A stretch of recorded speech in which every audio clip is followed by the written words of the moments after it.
আব্দুল করিম একজন গরিব কৃষক, ছোট্ট একটি গ্রামে বাস করেন। তার ৩ বিঘা জমি, এটাই তার সবকিছু। প্রতি বছরই তিনি ধান চাষ করেন, কিন্তু কখনো বেশি ফলন হয় না, আবার কখনো প্রাকৃতিক দুর্যোগে সব নষ্ট হয়ে যায়। তবুও করিম হাল ছাড়েন না। এবারও বর্ষার আগেই তিনি বীজ বপন করেন, জমিতে দিনরাত কাজ করেন, কাদা মাটিতে ভিজে যান, তবুও মুখে একটুও বিরক্তি নেই।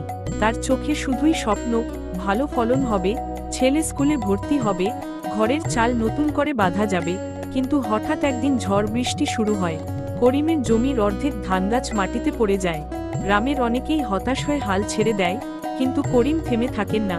তিনি আবার গাছগুলো দাঁড় করানোর চেষ্টা করেন, পার বাঁধেন, নতুন করে সেচ দেন।